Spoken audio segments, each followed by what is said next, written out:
First of all, I wanted to thank everybody for joining. We got great participation, so this is obviously a hot topic with folks these days, and really excited to have Rustin as our primary panelist, or our only panelist today. I'm John Legge. I'm the practice leader for the transactional risk and private equity group at RT ProExec, and I'm going to let Rustin do his own introduction. Thanks, John, and thanks for setting this up. I'm a EVP at Concord. I just hit my 2-year anniversary last month. I underwrite the rep and warranty insurance here, as well as I do some contingent liability risk, which this Paycheck protection program product is part of. Before that, I was a partner at a law firm called Blank Rome for about 15 years. Great. Well, thanks very much. As we can see from looking at the agenda, we've got a full gamut here, and we're going to try and cover it in under an hour. So with that, I'm going to jump right into it. So I think we all know kind of high level what the CARES Act and what the PPP was, but Rustin, can you give us a little more detail, give it some context around the insurance product as well? Sure. So I want to first focus on the words, because I think the words say a lot about the purpose of the law. So when we talk about the CARES Act, we're talking about the Coronavirus Aid, Relief, and Economic Security Act. And more importantly, there were crucial amendments to the CARES Act, and they actually named those amendments. And those were called Keeping American Workers Paid and Employed Act. This will be a common theme, which you'll see in this webinar. Even talking about the Paycheck Protection Program, we're talking about protecting paychecks. Now, these are designed to encourage employers to maintain their payrolls, keep Americans employed, keep them paid. So with thinking about that purpose, I think I know this isn't a CLE or an educational seminar, but it's important when we think about this insurance to have a basic understanding of the law. So in late March, CARES was signed into the law. As part of that, it was the PPP program was put into place. As part of that, so the cap on a loan you can take under this program is $10 million. In figuring out the amount of the loan, you're going to take the lesser of the $10 million and 2.5 times the business's average monthly payroll costs during the previous 12-month period, or you can do that during the 2019 calendar year. So in general, and this is what most people, they want this loan to become a grant. So businesses receiving this loan are eligible for forgiveness of the loan up to the amount of the loan plus accrued interest. And it can be forgiven based on the use of proceeds. Are they used for payroll costs? And it used to be that in order to get forgiven, 75% would need to be used for payroll costs, but now through the Flexibility Act, it's 60%. So 60% has to be used for payroll costs, and the remaining 40% has to be used for certain non-payroll costs. And I should note that, periodically, the SBA comes out with status updates. The last one was in August. So as of the beginning of August, there were over 5 million PPP loans granted. And that's principal in the aggregate of $525 billion. There are more than 5,000 lenders servicing these loans. And more importantly for the future of this product, there remains over $130 billion in funding under the program yet to even be deployed. Amazing. So what made you guys think, gosh, this is insurable? Like, how did that all come together? What did you focus on? Kind of give us the background of the product from a Concord perspective. So my CEO, Dave DeBerry, was having discussions with the folks over at CAC Specialty. And we were talking about the law, and then I got involved, and we saw a gap there. And the gap really was around necessity. If you remember, in the beginning of April, this program got a lot of bad press when certain borrowers jumped to the front of the line jumped to the front of the line and took the money. You had public companies, you had professional sports teams, you had all kinds of big pockets taking advantage of this program. And there was a huge public outcry saying, hey, you're not a small business. This is a small business loan. You don't need this loan. A lot of those companies gave the funds back, which is allowed under a safe harbor. But once the question of need came up, people started looking at that and saying, there's some real grayness there. And here's what we saw. So in a typical SBA loan, you have to show the SBA that you were unable to obtain credit elsewhere. You went to your bank and your bank said, no thanks. Here, under the Paycheck Protection Program, it explicitly dispenses with that requirement. You don't have to show us that, the SBA says, under this program. We know there's stuff going on in the world, and we want this money deployed quickly. But, people said, we still don't quite understand it because there's a certification in the borrower loan application. They say, yeah, in that loan application, a borrower must have a good faith belief that the loan is necessary to support ongoing operations due to economic uncertainty. Again, people shrug their shoulders, and you're still, saying, what does necessity mean? What does it mean for it to be necessary? And the SBA came out with some guidance and said, okay, in making this good faith determination, borrowers must take into account their ability to access other sources of liquidity sufficient to support their ongoing operations in a manner that's not significantly detrimental to the business. So this is the opportunity. This is the gap. There's an obvious tension between the SBA's rule that, this access to capital, if you have access to capital, it somehow undermines the necessity certification, and the CARES Act expressly not requiring that a borrower show that it's unable to obtain credit elsewhere. It's hard to figure out what that gap is. And in fact, since the initial enactment of the CARES Act, there have been, I don't know the count now, there's been over 25, I think, interim final rules. There's been well over 50 FAQs that have been published.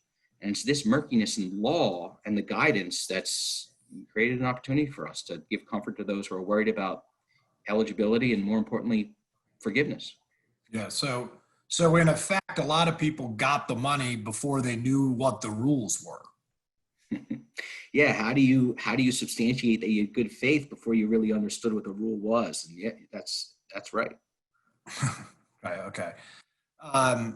So two questions here. So we're focusing on necessity, and we're focusing on the affiliation rules. First, probably an unfair question, but how much of the total risk in terms of loan forgiveness do you think is embodied in the necessity and the affiliation piece? And then what are the pieces that aren't covered for whatever that remaining percentage is? The real gap in the law is in the necessity certification. And the main thrust of our coverage is the necessity certificate. Every policy that we write is going to contain coverage for necessity. There is risk, of course, on the use of proceeds. Everyone's going to ask about use of proceeds, but let me get to that in a second. First, let's talk about the other things that we cover. We do cover what I'll call the employee threshold test. So every borrower that applies for this loan has to be a small business, and there are certain tests to determine whether that business is in fact a small business. One of those is a headcount test. Is that a business must have 500 or less employees? It sounds like a simple headcount test, but really, if the affiliation rules are invoked, it's a test of control. You have to determine who your affiliates are, and in counting employees, you have to count employees of affiliates and affiliates of affiliates. So it makes that count, that determination, a little more complicated. And because there's this qualitative test of control, we think that's underwritable, and that's why we cover it. Well, let me differentiate that between things we don't cover, and I call those spreadsheet tests. So in order to be, you can have more than 500 employees, but yet get in as a small business on other tests. One of those is the alternative size test. That's a test of tangible net worth. It's that tangible net worth is less than $15 million, and your average net, and it's double prong test, and your your average net income over the last 2 years is not more than $5 million. And also, the test of forgiveness, if you remember, is a test of, hey, 60% on payroll costs, 40% on certain non-payroll costs. And I call these spreadsheet tests because unlike, rep and warranty insurance deal where you have independent third-party providers looking at this stuff and giving us reports as underwriters, here I don't have that. If I covered these tests, what I would get in underwriting is a spreadsheet, and spreadsheets are easily manipulated. It's difficult to vet the cells in a spreadsheet. Generally, because there's no third-party diligence, a spreadsheet test amounts to ensuring fraud, when there are bad actors. Got it. And just to be clear, the affiliation rules are the SBA's definition of affiliation, correct? It's not something specific to the CARES Act. It goes back to the SBA rules. That's correct. There's a whole list of elements of control that allow us to underwrite it and look at it from a qualitative point of view. Got it. Now let me just round it out with False Claims Act. So whenever you make a certification to the government, certainly one where you're asking the government for money, you can't make a certification that's knowingly false. It runs the risk of an FCA liability. And under the FCA, when you do make a statement that's knowingly false, you run the risk of damages being 3 times, in this case, 3 times the amount of the loan. And knowingly is a statutorily defined term. It can mean that there's actual knowledge of the truth.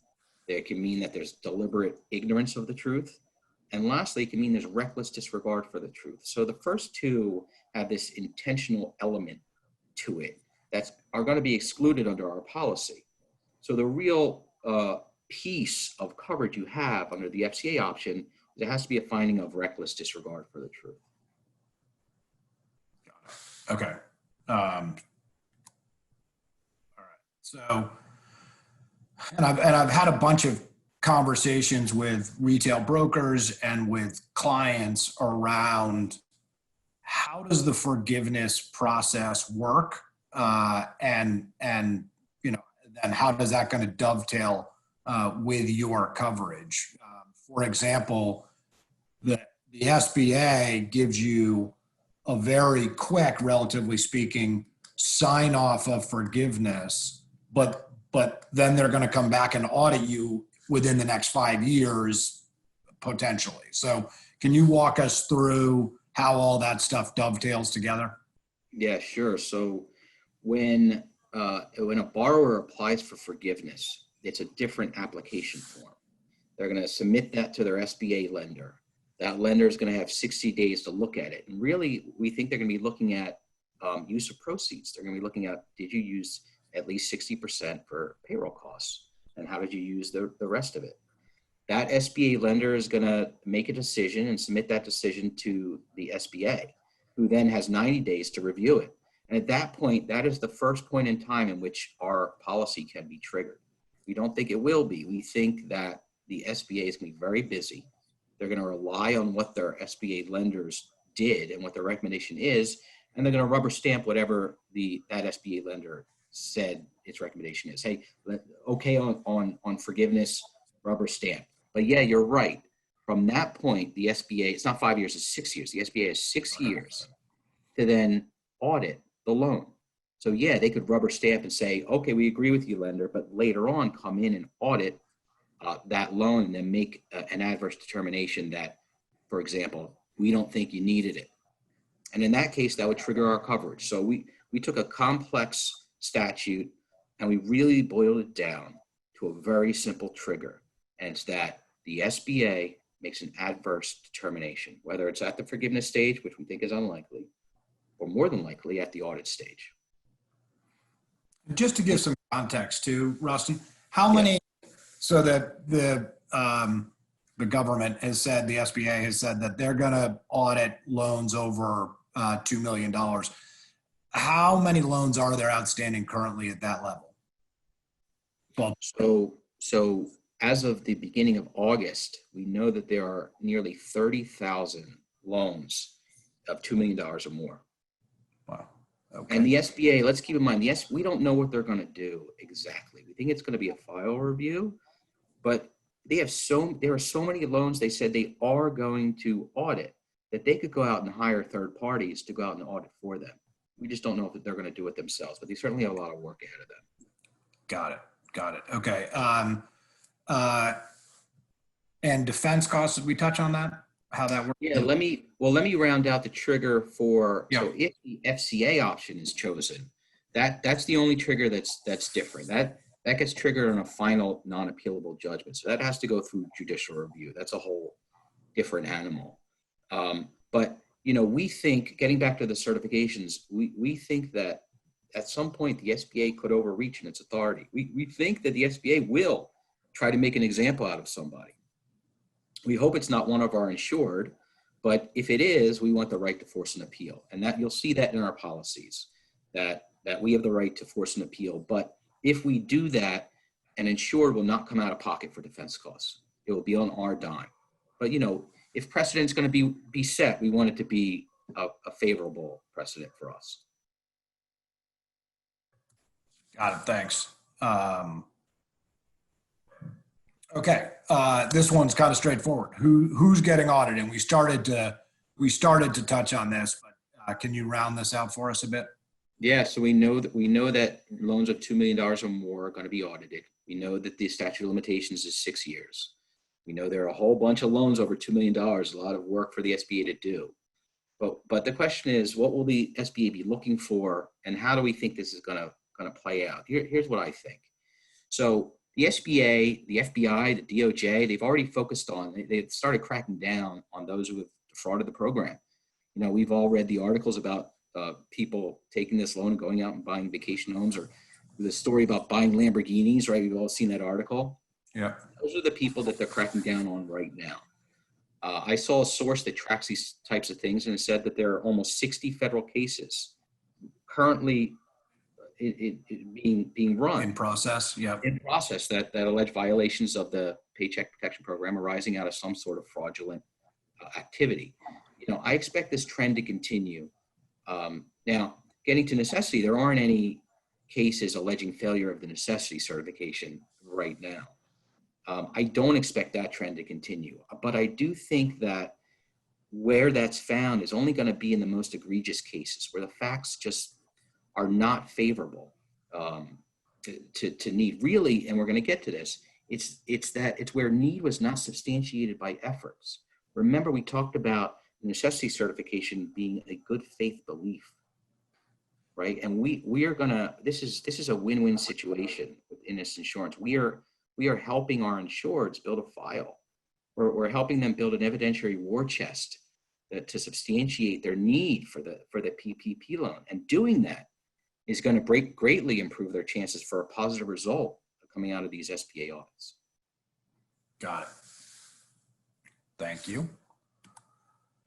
So the one of the $2 million questions as we got into the second half here, how's the deal flow been? And really, and we'll get into this in later slides, how are the submissions? Are you getting what you need?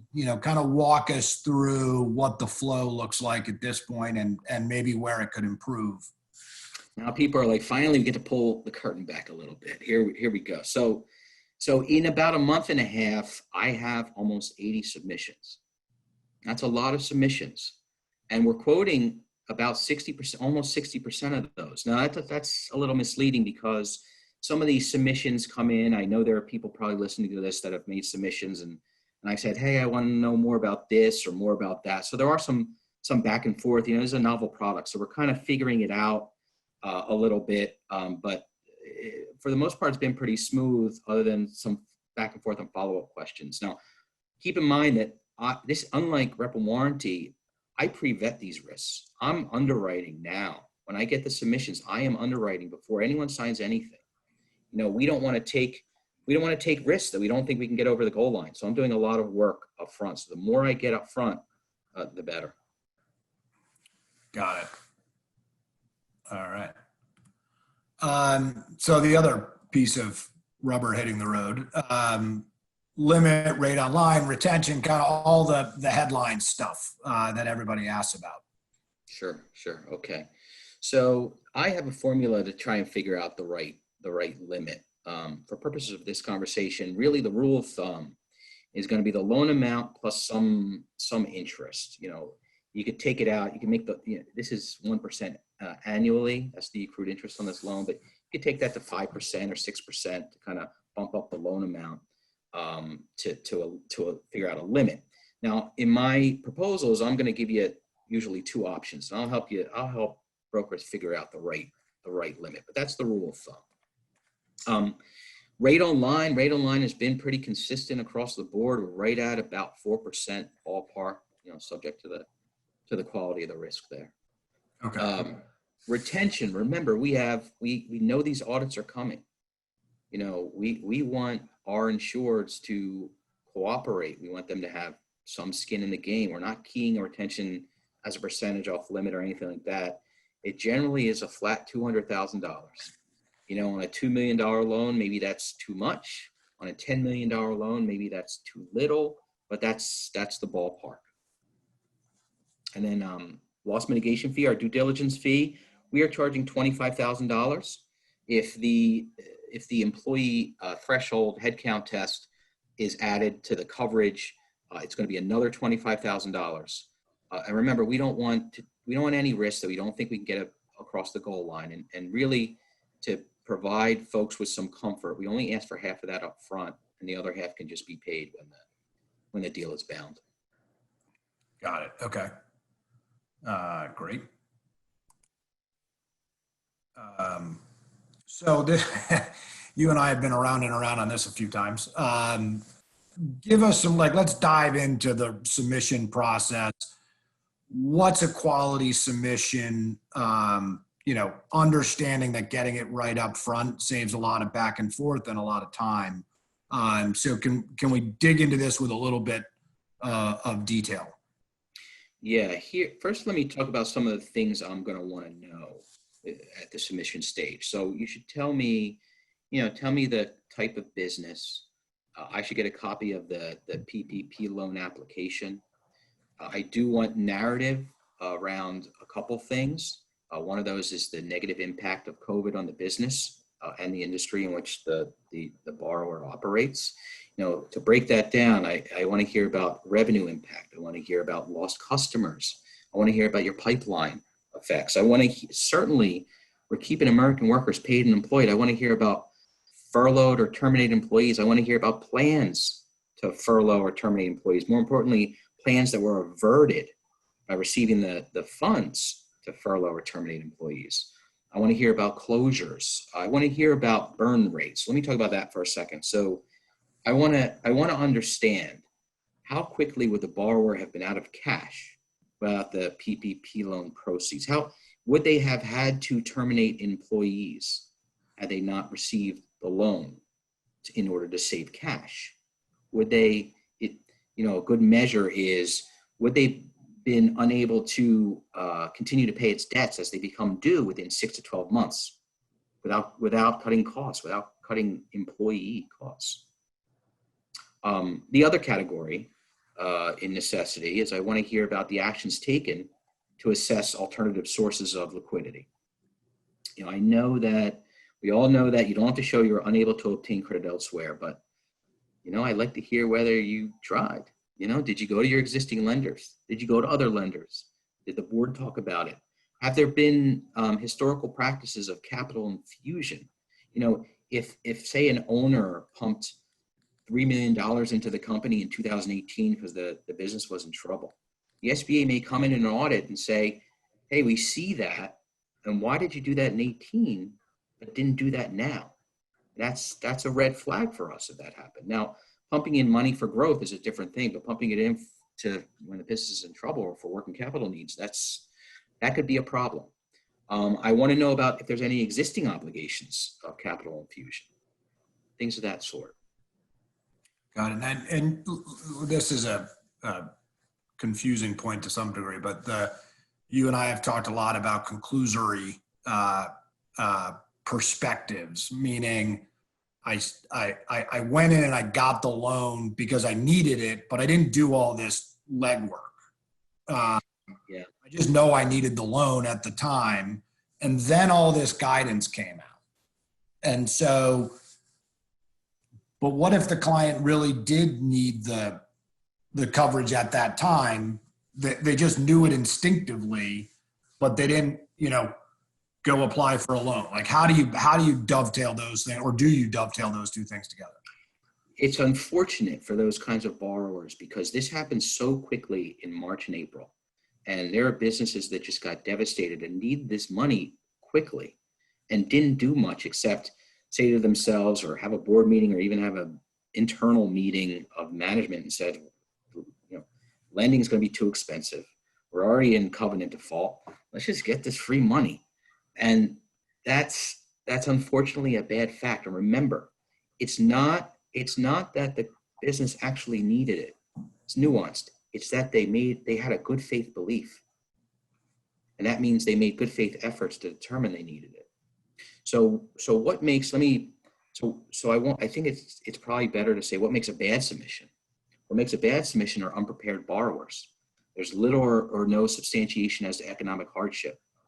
There were no plans to terminate or furlough employees. There was little or no substantiation as to availability of capital. Like I said, they just kind of said, we know no one's going to give us money, so let's just take this free money. Those might be businesses that needed it, but we got to be building a file to show the SBA when there's an audit. That's what I'll be looking for. Got it. Okay. And do you want to touch, because again, you and I have been around and around on this, do you want to touch on the M&A context, agreement in principle, all of that piece of the puzzle? Yeah, John, thanks. So in the M&A context, so we didn't have full carrier support in this context. And what we're talking about here is a borrower that's a target in an M&A transaction. Borrowers looking to take this kind of insurance because they'll take this loan. They don't want to pay it off at closing. They want to pay off a loan that's probably forgivable. And initially our position was, if we're underwriting the reps deal, we'll look to underwrite the PPP loan transaction. And although that might seem a little unfair, we just didn't have carrier support for the full M&A context. There are some problems in this context, and we're working on it. We think this is a huge opportunity. We are working on this. Hopefully, once we have carrier support, the floodgates will open and we'll be covering this risk. But here are the problems with this risk. There's a concept called the agreement in principle. So if there is an agreement in principle between a buyer and a seller at the time the loan application was made, whether it's an LOI, whether it's serious discussions, there's a whole list of things that amounts to an agreement. Constitute, yes. Yeah, but if that happens, the buyer becomes an affiliate. If you remember, if it becomes an affiliate, it's a problem for some of the eligibility rules, like head count and the alternative size standard. So really, with a big buyer, you can imagine it kicks out eligibility, and it's in retrospect it does that. But I think that is diligenceable. That is vettable. I don't think we have a problem with that, because you can have targets that are on the block. There's an auction process after the loan was already obtained. It's pretty obvious that there was no discussion with a buyer. There's other ways to vet it. We don't think that part's going to be a problem. The part that we're going to have to figure out some kind of workaround is, under all the promissory notes, in order to close an M&A transaction, it requires the lender's consent, and also arguably requires the SBA's consent. And that's where the problem is. You have these SBA lenders have been responsive from what I hear, but they've been very slow. So buyers have said, let's just pay this off and close. But the SBA hasn't been responsive at all. And I'm not sure that's going to change. So if we do get the go-ahead in the M&A context, we're going to have to find a workaround for the SBA consent. Got it. Okay. Thanks. Last but not least, we know obviously it's early days, but give us your thinking on claims, the process. Clients are obviously going to want to know before they sign up. What color can you put on that? Yeah, so there's no claims experience yet, and there's not going to be until the audits really start. The way the policies work is we'll get a notice of claim once there is an audit, and we'll be involved in the process. It'll be a collaborative process. Again, hopefully we know our insureds will have a file to show the SBA to substantiate the need and whatever else we're covering. And you know, if there is a claim, everyone should know that Concord's been around for a long time. And part of what has put us in a good light is claims experience. It's important that the claims experience be a good one, and we have a history of being fair and reasonable in claims, and that will continue in this program. Great. Actually, let me amend that. Hopefully it doesn't continue because there won't be any claims. Even better. There you go. Great. All right. I think we've covered this.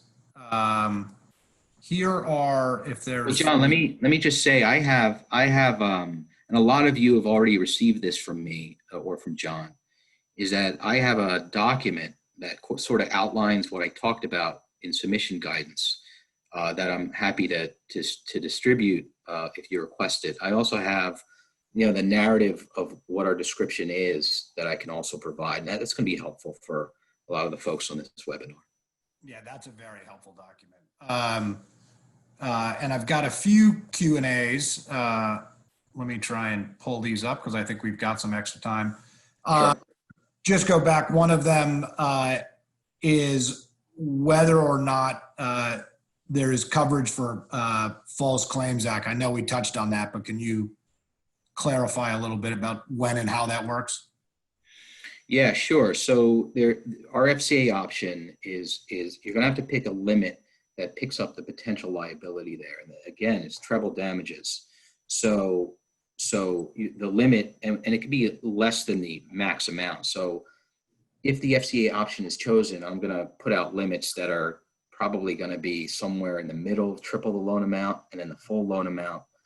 And then the way that works is, again, we do not cover fraud or intentional acts. So it really has to amount to a finding of reckless disregard for the truth.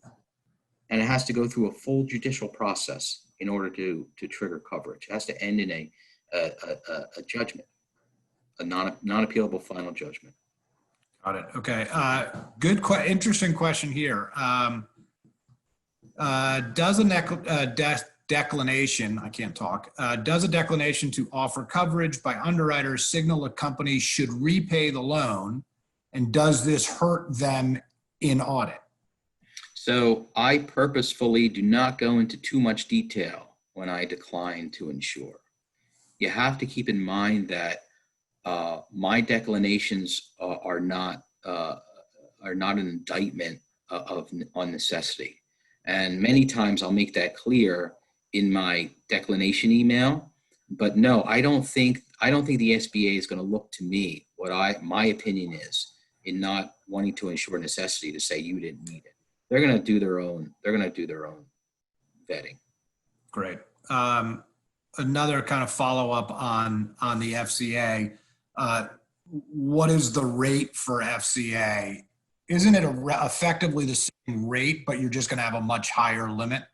No, that's not really fair. So if it's, let's say it's triple the limit, triple the loan as the limit, I'm not going to stick at 4%. I'm going to provide some kind of blended rate. So it'll be 4% up to the loan amount, and then maybe it's like 3% up for the rest. And then maybe we land it in the middle at 3.5 or 3.2 or something like that. Because the FCA coverage we just see much less risk there that the SBA is going to come in and say, hey, we don't think you needed it. And by the way, we're referring the matter over to the DOJ, and then there needs to be a finding that there was some kind of reckless disregard for the truth. Yep. Got it. Okay.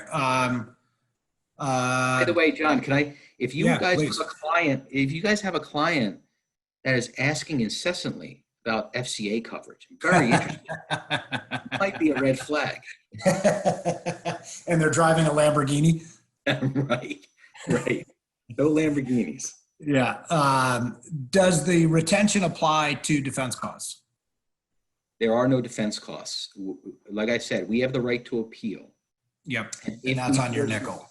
On our nickel. Now, the only exception to that is we don't cover defense costs for the FCA option. And the rationale there is that we think we don't want to get mixed up with D&O coverage. We think D&O coverage probably provides some coverage there. So we just don't want to, we don't want to be involved with that. Okay, here's one that I'm just going to read because I'm processing. But how does the coverage apply if an insured is denied forgiveness at audit for multiple instances that were both covered and uncovered losses? So yeah, thanks. That is a D&O concept. We are not going to get involved with covered and non-covered measures. Remember, this is not like D&O. This is going to be an all or nothing situation. The SBA is more than likely, very likely, not going to come in and say, hey, we don't think you needed $1 million of your $5 million loan. Right. They're going to say you didn't need it. You didn't need all of it. So if the SBA comes in and says, hey, you weren't eligible for the loan, and FYI, we don't think you needed it either, that's going to be an exclusion in our policy. You have to be eligible. You have to have been eligible for the loan to take it. There's not going to be it really needs to be the only reason why forgiveness is denied. Great. Minimum premium? Oh, good question. Minimum premium is in the ballpark of $100,000 and subject to the quality of the risk. For loans under $2 million, we are looking at those. Remember, those can be audited, but the SBA has not said that they will be for sure. It's only loans over $2 million. So those are safer loans. I would price those pretty well if people are interested in it, but then it becomes a little costly at $100,000. Under that, it's just not worth it. Got it. Okay. Hang on. Oh, so this is one you and I have talked about as well. A private equity fund that owns a minority interest in a portfolio company. Qualify, good risk, bad risk, too hard to tell. What you're thinking? We have insured a number of these. We've bound a number of these that involve that fact already. The SBA has come out and they have said private equity funds are not eligible for this loan, but their portfolio companies are, just like any other borrower. But they also added, but be careful of the necessity certification. Yeah, so it's the same analysis. There's going to be an extra layer of affiliation because you need to determine whether they don't have to own a majority in order to control. So that private equity fund could be an affiliate. So there's that analysis. We'll want to see that. But it's the same questions. Has the private equity fund been a source of capital historically? If they have, why not now? Things like that. Same questions. Got it.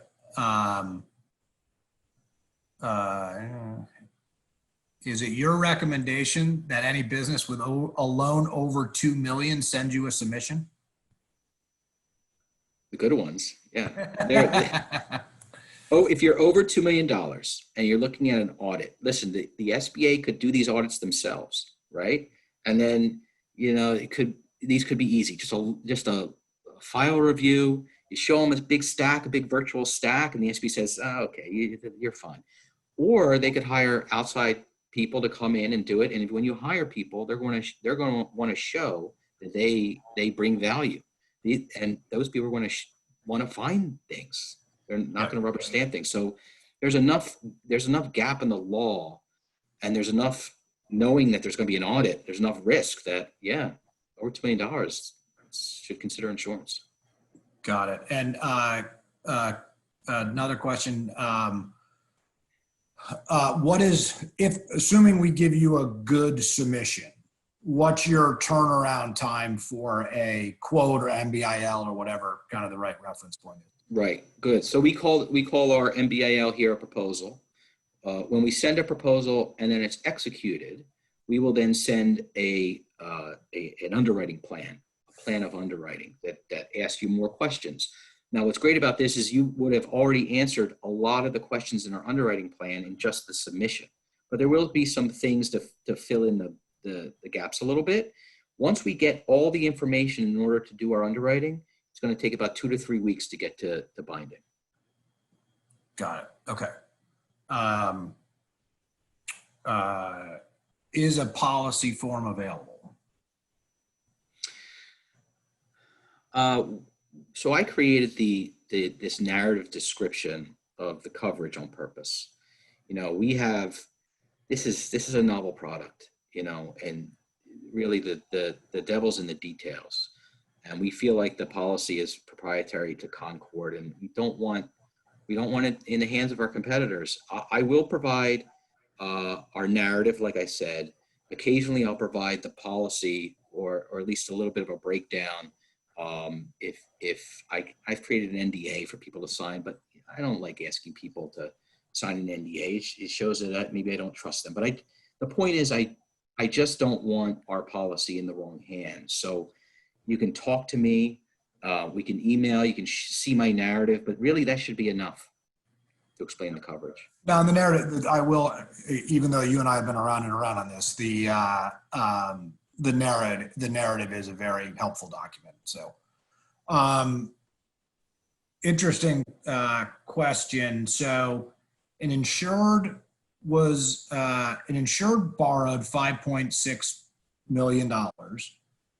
They had an internal review done by their advisors. And the advisors are basically saying that 3 million of the 5.6 will be forgiven. How do you view that? I know it relates to the question earlier on, but what's your thinking about how you divvy that up? Well, first I want to know whether they returned the difference. If they determined they only needed a portion of it, they should have returned. There's a safe harbor to return proceeds of the loan and not get in trouble. And they should have done that. If they didn't do that, that would be a pass. That's about a problem. Got it. Okay. Do you think, big picture, do you think that the existence of the PPP insurance is going to make the SBA more aggressive? No, I think that it's got to be it's got to be apparent, to the SBA that there are gaps in the law around necessity. It's apparent to everybody else. And our insurance is making their jobs easier. I don't think it's going to make them more aggressive. I think they're going to love to see the files that our insureds have when they're audited, because they're going to be fulsome and they're going to be thoughtful.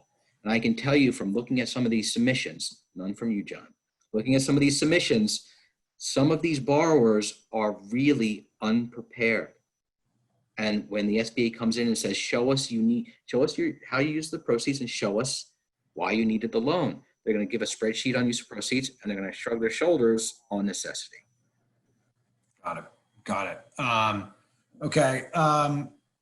Will the insurance respond if forgiveness is denied due to eligibility as opposed to an SBA audit after the initial forgiveness is granted? That one's a little confusing for me. But so if it's a covered certification, so if it's forgiveness is denied because of failure of let's say the employee headcount test, or denied because of a failure of the necessity test at the forgiveness stage, then, and those are covered on the policy, then yeah, coverage will be triggered. There's no need, if forgiveness is denied, they're not going to do an audit. They're not going to be able to do an audit if it's denied at that stage. But there is an appeals process at that stage as well. You know, there's a whole process to go through and appeal that loan review decision, even if it's at the forgiveness stage. Okay.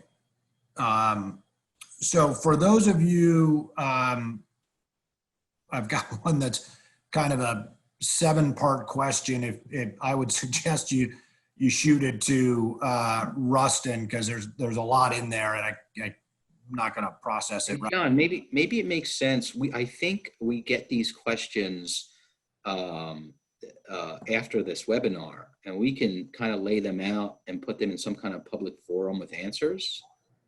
Sure. Yeah, we can figure that out. The presentation has been recorded and will be available. We'll get it out to this group to let you know when it's available with the slides as well. So, Rustin, thanks very much. Incredibly helpful. And thanks for taking on this monumental task. I think that's it for now.